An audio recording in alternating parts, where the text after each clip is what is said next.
kind of thought would happen, and we were aware of it. So, it's part of the league. It happens. It's no different if a guy gets injured. It's just how you have to prepare for the next guy. So it's next man up for those guys. And I think Jared is a guy who's been in that system for a while. So I think he'll be able to run it efficiently, understand what McDaniels wants from him, and I feel like he can move the ball, and he's a good quarterback, and he'll be able to operate within that scheme, within that system, because he has some.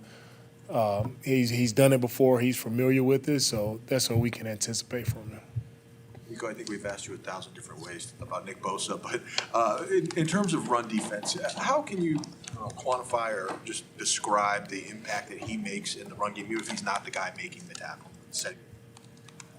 One thing with our defense, when it comes to the run game, it's all about setting the edge, and that's one thing that allows us to play really good run defense. And Bosa he's fighting with Samson to be one of the best at it. Both of those guys do a really good job of setting the edge, and that's why we play really good run defense. So Bosa, I mean, the way he handles tight ends, right? That's what really sets him apart, right? Just his physicality of knocking tight ends back, resetting the line of scrimmage, and that allows the linebackers and safeties to step up and fit where they're supposed to fit. But it all starts with the edge set, whether it's Bosa or Samson, Charles, like all of those guys do a really good job of balling the running back in, allowing the other guys to feel. A lot of pass rushers obviously or people who play that position take pride in the pass rush. Do you get the sense that it's really important for him to be that kind of all-around defensive end? It's really important for Nick to be the best football player that he can be. So that's all-encompassing. That's run game, that's pass game, that's how you prepare throughout the week with your body, with how you work in the weight room. It's all encompassing, right? It's 24/7 of being the best that you can absolutely be, and that's who Nick is day in and day out. And everyone gets to see that on Sundays, but that's him all throughout the week, and it's really cool to watch just his process of who he is, and it doesn't change. And man, we're so proud of what he's done for us and what he means to our team, our defense. He's truly an MVP caliber player, like what he's able to do for our team. So we're excited and happy to have him on our side. Can you define setting the edge? What do you mean by that? Setting the edge, it comes from when a lot of offenses, they're trying to stretch defenses. They're trying to run the ball outside. You got outside zone, crack toss type plays where they're trying to get the perimeter and get pretty much fast running backs. They're trying to get them on the edge to get away from the pursuit of our guys from the inside. So teams are trying to circle a defense and get outside. So for us, setting the edge means it's like you putting up a stop sign. Like, no, you're not coming this way. You got to go the other way. So those guys put up a stop sign on the edge of our defense and funnel them back inside to where all our pursuit is. Nick said after the game Saturday that he,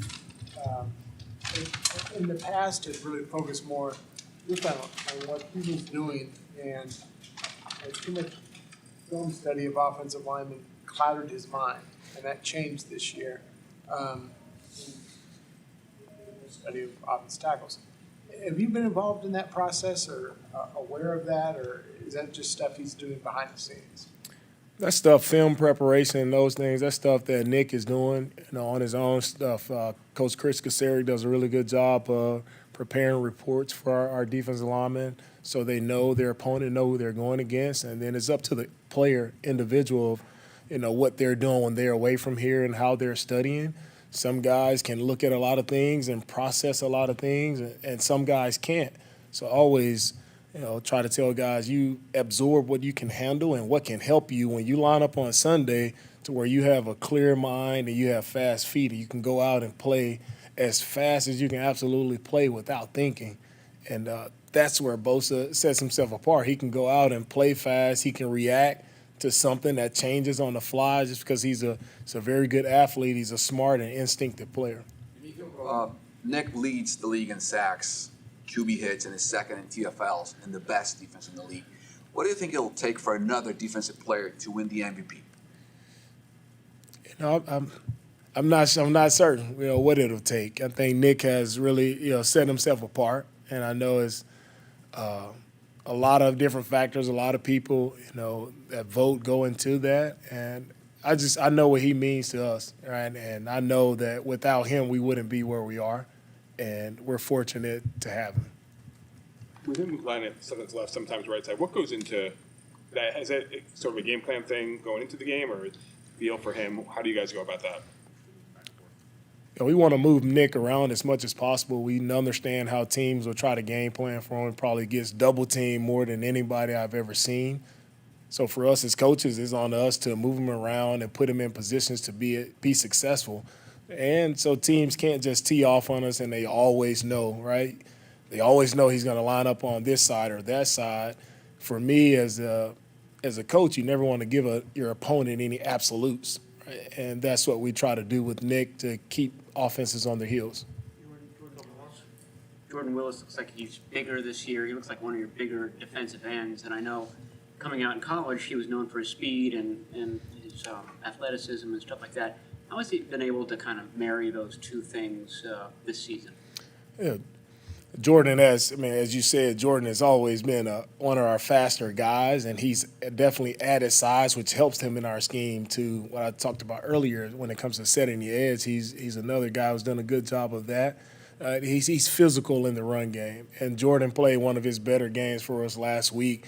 He jumped off the tape just with the physicality, with the speed, being able to run the quarterback down to the sideline. Like Jordan, he made some big-time plays for us last week in the run game, and I feel like that size, the strength, and the speed, you saw all of those three. You saw all of it in this past game, and see why Jordan is a really good player when he steps in. Like he's not just a rotational guy just to eat reps. He steps in and he affects the game. He makes plays for us, game-changing plays, and it was really cool to see for Jordan. A lot of talk about obviously the Raiders' quarterback change and the fact that they've lost a lot of leads that they've had. But I guess the flip side of that is they've taken a lot of leads, and they've got a pretty elite wide receiver and a pretty elite running back and a tight end that's really good. When you see it, then do you see a dangerous team? With the Raiders, I do see a very dangerous team because they have playmakers all over the field, right? You talk about their big three. They have guys who can really take over games, and we still have our hands full no matter who's at quarterback, right? We still have our hands full with this team, right? They've been in a lot of close games, a team who's vying for a playoff spot. So we know we're going to get all that they have, and we know they're coming out gunning for us. So we have our hands full, and we're ready to roll. Well, how would you describe Mooney's demeanor, I guess, on or off the field? Are they similar? Or? Mooney's he's a very quiet guy, confident guy. I think on and off the field, it's the same personality with Mooney. One thing I say about Mooney, he's never had a bad day. He's always in a really great mood, always positive, uplifting. So he's a fun guy to be around because he's always has great energy about himself. He was talking about how he likes to match up against guys like the second half of the season. How do you see the matchup? Like, what's it going to take to go up against Devontae Adams this week? With Devontae, this guy he's one of the best receivers in the league, and we faced him a few years in a row. But he's always seems to make plays, no matter where he aligns on the field. They move him all over the place. Get him on the outside, right? This guy can go up and make plays. He does a really good job of finding the ball, making it tough on corners, and he's a guy who's always looking forward to that matchup. You can tell he thrives in that one-on-one moment. So, and I know Mooney is looking forward to the matchup as well, so it'll be a really good matchup. If Mooney lines up on him, if our other corner, Demo, lines up on him, right, whoever lines up, they got their hands full and they got to go make a play. But we got to understand that guys aren't out there by themselves, right? With our corners, it's going to be about our rush, affecting the quarterback, and it's about just mixing things up with coverages, with schemes, just mixing things up to make the quarterback figure it out. Go ahead, Matt. Last one. We saw Jackrabbit a couple of games ago. What have you seen from him, and has he put himself in position where he's on standby to get that call up in case you need somebody? With Jackrabbit, he's a veteran who's played a lot of ball, and he's learning our system. He's doing a really good job of picking things up, and he's practicing really well these past couple weeks. And if we need him to be up, he's ready to roll. All right. Thank you.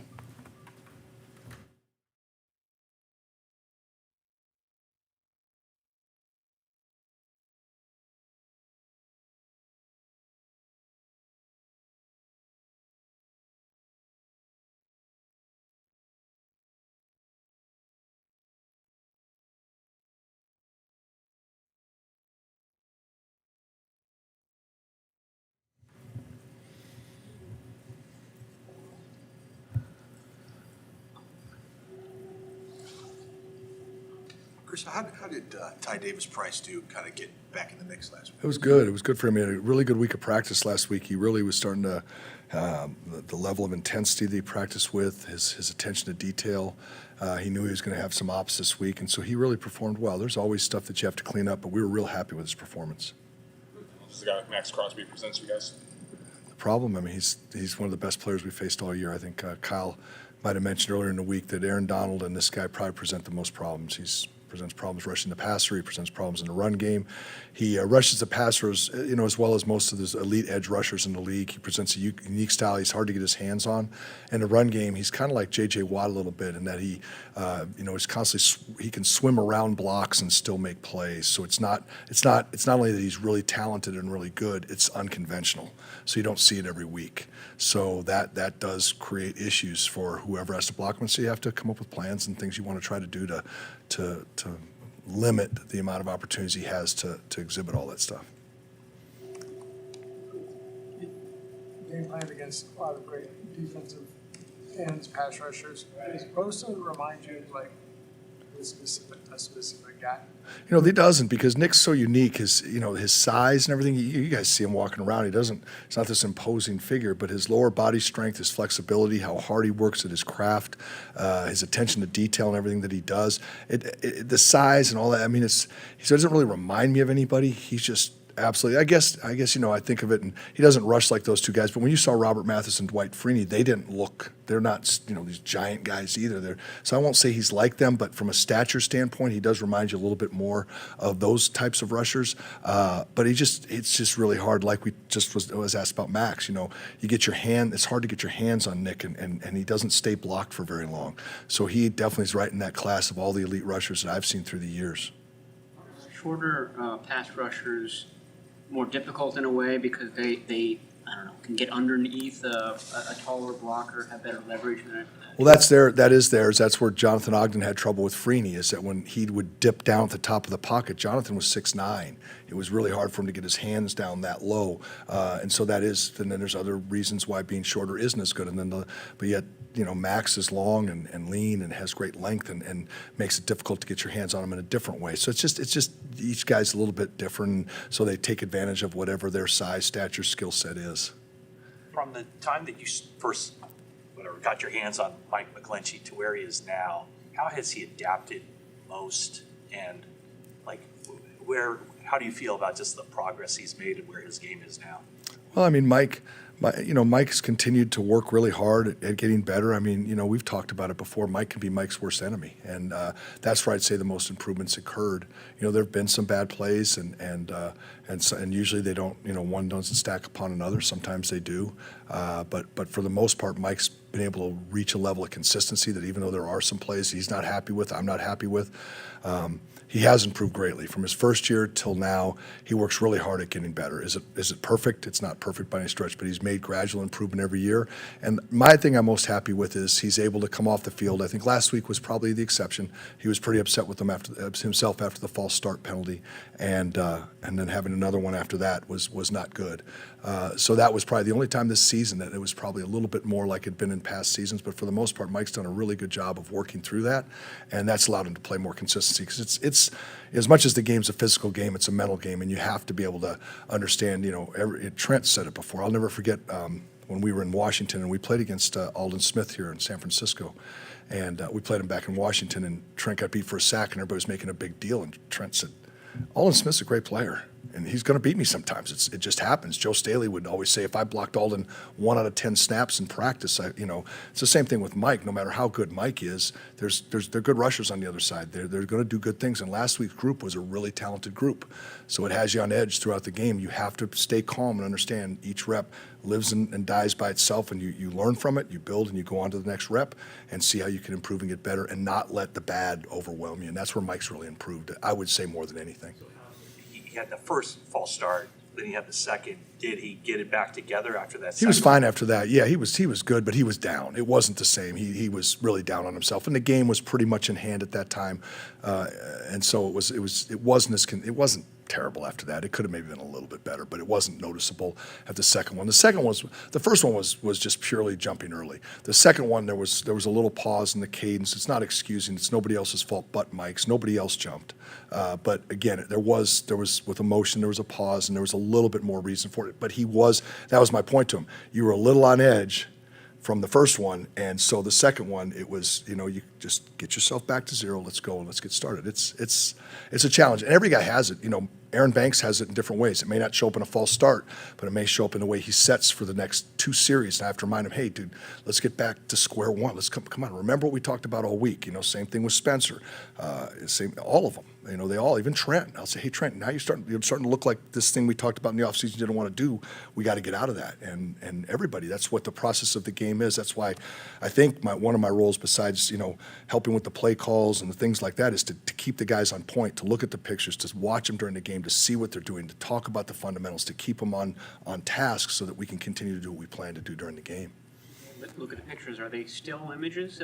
Yeah, still images. So it's why you can get them any way you want, but it's usually it's a snapshot just before the ball snapped and then just after the ball snapped. So you can kind of see the lineup just before they snap it, and then once the ball snapped, you kind of can see the start of all the blocks.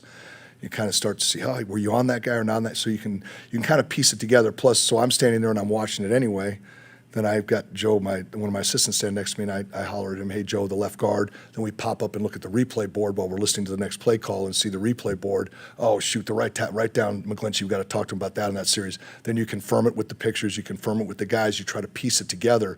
So when somebody says, I love when we get on the plane after a road game, you're going to watch the game. I said, no, I'm going to watch a movie. I'm going to eat ice cream and a hamburger here because I just watched the game. I was out there for 4 quarters, and we pretty much pieced it all together. I'll wait till tomorrow to grade it. I've just lived through it. You miss the days of the Polaroids coming down on the fishing line? It's the same thing. It's just now all on our surface. Yeah, everybody get a surface. You do that during when the defense is out on Yeah, we go as fast as we can. Unfortunately, with our defense, if we have a 10-play drive, it might be 3 and out, and I don't have time to do it. That's a lot this year. I've really had to speed up the process. Our defense gets off the field pretty quickly. That's kind of how it was when I was in a couple places, Tampa and Baltimore. The defense was so darn good that you barely have time to go through it. But I'm trying to go through it as quick as I can. The guy upstairs tells me what he sees. We've already pieced a little bit together. Hey, Jake, what did you call the right? Yeah, I called that guy. What happened on your A block? Da da da da da. That's what it looks like. Okay, let's make sure we keep doing that. I think you're not whatever it is. I make the correction. So Sorry. that's all You right. mentioned a couple of weeks ago, I think it was after the Miami game, that you went up to Christian and Juice, and Christian's first reaction was, man, I could have done better. I should have done better. And you were like, relax a little bit. Yeah. I'm curious with him, in terms of coaching him, how often has he already identified what he needs to do before you can even tell? Most times he has. I mean, he realizes I missed that or I didn't miss that. And sometimes he's like, why was that not better? It felt like what could I have done different? He'll ask, what did you see? And then a lot of times it's confirming, Again, I always tell these stories, but I remember with Warwick Dunn, these running backs, you got to be careful because they see, that's why they're great running backs. They have great vision. When I was coaching Warwick, I was trying to explain to him, hey, Warwick, now remember, we're going to get on that guy, and we didn't get a guy blocked. And I said, but we'll get him next time, so just trust us and keep pressing the line. And I said, is that what you're asking about? He said, no, Coach. He said, I'm not worried about that guy. If you don't block him, I'll make that guy miss. I'm worried about the next guy. It was the next guy. It was a guy I wasn't even really thinking about as a coach. it's like, as a coach, I'm thinking, well, we just got to get him blocked. And he's already said, no, that one's not tackling me. Now I'm thinking about, I'm going to make him miss now. What's going on with that guy back there? That's when I realized, man, you be careful what you dive into with these guys, how much some of them can see. And that's the way it is with Christian. You don't want to overcoach him and but he's hardest on himself. And there are times where we can help him a little bit. And there's other times where he sees it already. He's just looking for confirmation that what he saw was right or wrong. Are there similarities between Christian and Warwick? There are some. Yeah, there are some. Warwick was, they're both slashers. They both have great quickness. They have good speed, right? Both great pass catchers. I mean, one of our best third down plays was run 4 guys vertical and tell Dilfer just dump it off to Warwick on 3rd and 10 and watch him make people miss and get a first down. Warwick was a great player, and I really respect and loved working with him. He was one of the sharpest. I say he and Trent Williams were the sharpest 2 rookies walking in the building. That they had a football knowledge that was just, they just saw the game at a pro level from the minute they walked in the building. And Christian, I see the same things in him. I'm a little bit different. I'm trying to remember Warwick back that far, but yeah, both really, really great players. Debo Samuel back in practice. I'm just curious, what does that mean for the offense overall? Well, every time these guys come back, it's been great. It's been unfortunate they've been hurt, and we've been fortunate to win some games while they've been out. But you have a chance with him coming back. Whenever Elijah has an opportunity, if we can keep playing long enough, these guys get back in there. It just gives us more guys. You saw that Ray has an opportunity to shine and show what he can do and develop. Other players have had a chance to step up. We talked about Ty a little bit earlier, and so these guys, it just gives other guys an opportunity. It's given Jawan a chance to get more reps. So obviously we all know what Debo can do. You guys have been here as longer. You've all been here longer than me, most of you, and know exactly what these guys can do. Debo is a real pleasure when the time comes for him to play again. It's really great to have him back. I think you said a couple weeks ago you didn't know tons about Brock Purdy because it's in the shadows, but you've been doing this a long time. I mean, what have your impressions been as the weeks go on of what he's doing? It's awesome. I mean, we've seen, right, the production has been outstanding. His demeanor, his poise, his leadership, his toughness because of the injury he sustained in the first game he was playing in. All those things, he's shown it all. It's like all of it when we've talked about other players, my guys before we've talked about is that, so now it's what happens when you fail? Kyle said it before too. What happens when you get your butt kicked? And what happens when you have the bad game? I hope that's next year sometime. But whenever that time may come, you hope that the guys, they're able to play through it. That's the hard part, though. And I've seen guys that have had great starts to their career, and they end up having great careers. You have other guys that hit the rough patches for whatever reasons. A lot of times it's not even your fault, or it is your fault. And how do you bounce back from it? I think he showed a great deal. That interception last week. Obviously he put the ball a little bit behind him. He'd say he could have been more accurate. Juwan probably could have caught it. But how do you respond from that? And I think he responded well. And that's going to be the true test. But everything you see, I mean, we all see the same thing. He's productive. He's running the offense effectively. He's not messing up. He's doing a good job, and he's an impressive kid. Any more? All right, thanks, Coach. Oh, thank you, guys. Appreciate it.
Brock, any unique challenges that the Raiders defense provides for you guys that maybe you haven't exactly faced so far in your first 4 games?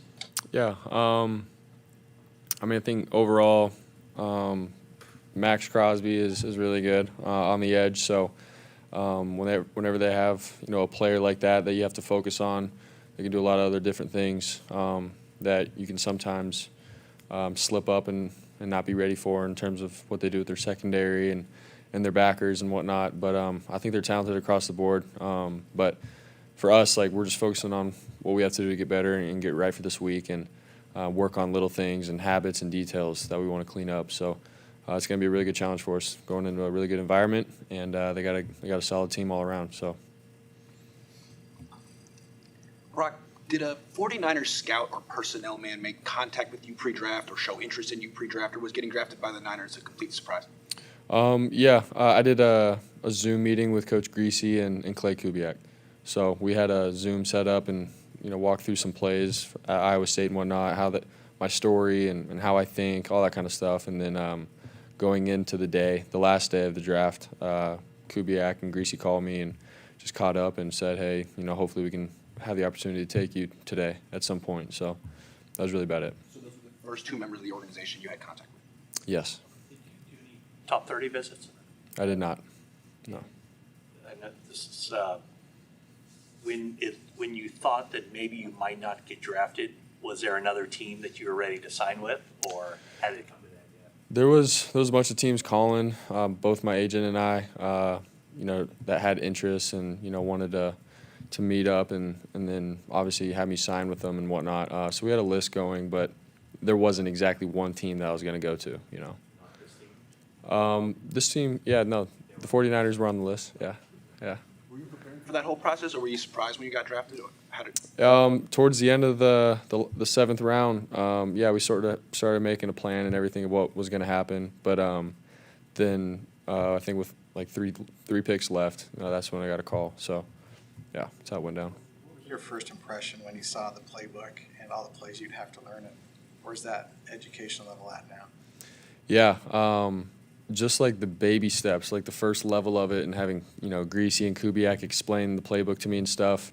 And I was like, man, this is so different from college, but I just kept chipping away at it. But I remember, like, I was so excited back then to know it, get to that point. But it's there's definitely levels to it. You don't just learn it in over a week or anything. Like, it's been a whole process, and still I'm not 100% grounded in it yet. I definitely have a foundation, but there's still more that I can learn and grasp. But from where I'm at now to where I was, day one, it's crazy. But once you know the system and everything, man, it's awesome playing in it. You spent a lot of time at your locker going over, I'm guessing, the practice scripts and upcoming plays. Yeah. How helpful has that been, and why do you have to do it so much still? Yeah, I mean, it's something that I've done, for as long as I can remember in terms of, high school ball, college. You got all these new plays and everything going in for different looks of who you're playing that week. So it's not like I can roll out of bed and start, going through plays and reads. It's like, man, you got to study. It's like a test each week. It's a different test. So you have to continue to study for it. And, there's no way of, cutting corners or anything else. You'll get exposed real quick. So I just want to make sure I'm doing everything I can possible. Chris final Foerster 3 was years. just saying in here a couple minutes ago that the other day you threw the interception. Obviously, Juwan could have had it. You felt like you may have missed a little bit, but he was impressed that you flushed it real quick. Have you always kind of had that ability, or was there somewhere along the way where you learned like you got to move past mistakes? Yeah, I think just over my career of playing, high school and college and stuff, there have been games in my life where I've let something like that happen and I dwell on it, and then it affects my game, moving forward. But I think really the second half in college, my junior and senior year, figuring out like, man, you got 4 quarters for a reason. If something happens like that, like, yes, you allow them to have momentum, but you can flush it and get right back on track. So I would say in college, definitely learn how to turn the page and keep rolling. So. Brock, your final 3 years at Iowa State, Charlie Kolar led the team in touchdown receptions all 3 years. Now George playing great the last couple of games. What is it about your game that you think hypes up or brings out the best in tight ends and the other way around? Yeah, I think what they do is great. Like both systems that I've played in, our tight ends really, they do well in the run game, and then that complements them opening up for play action pass and things like that. And obviously with George, he does a great job of blocking first and then allowing the pass game to open up opportunities for himself. So I know that. I really love throwing to, tight ends just because of the mismatch on safeties and linebackers that they have. Like, and then George's, speed and Charlie in college for him as well. Like every time it was man, I was like, man, I love going to Charlie, that kind of thing. So George and all the tight ends here are the same way. Like for me, like I love throwing them. I trust them, and we just go from there. But yeah, I love tight ends. Rob, as far as Greasy's coaching style, I mean, where is he as far as hard ass over here, put his arm around you over here, or is he does it depend on the situation of the day? Yeah, man, Grease just does a good job of keeping it real. He doesn't, try to tell us one thing just to make you feel good or anything. He wants to win, and he tells us the truth. And he is hard on us, especially in the meeting rooms and everything. Like, he's like, hey, man, you got to get better here. You got to get better here. This is the read. You got to trust it, whatever it may be. But, yeah, if you do a good job and make a play, even if it's off schedule, like, he's going to be the first to tell you, like, man, that was awesome, So he does a great job of having the balance of, being the disciplined coach, but also, showing love and building you up. So he's done a great job with it. It's his first year, but I feel like he's been coaching for, 20. So it's awesome. On game days, you talk to him a lot. Is he your kind of the main guy you communicate with in games? I would say, yeah, I would say that just because he's on the bench with us going over the last drive and what we're thinking moving forward. He gets all the communication from Kyle and Bobby Slowick and everyone upstairs. So he's the guy that we talk to the most. Brock, first of all, congratulations on winning the Petty Rookie of the Week. And also, what does it mean to you to share a stat with Dan Marino? Because after the game against the Commanders, you guys are the only quarterbacks since 1950 to pass for at least 2 touchdowns and have a passer rating of 100 or higher. Yeah, I think it's pretty cool. I'm not big on stats and all that kind of stuff, but when it's Dan Marino, man, like, that's pretty cool. I mean, my dad grew up a Miami Dolphins fan, and then we were all Dolphins fans growing up. And I wear 13 because of Dan Marino and everything. So to have that kind of stat, I think it's pretty cool, to take a step back and be thankful and grateful for where you're at. But I'm not, again, like I said, I don't get wrapped up in it. It's not my driving force or goal to break this record or anything like that. It just happens. So, but yeah, very thankful. How was this birthday different for you?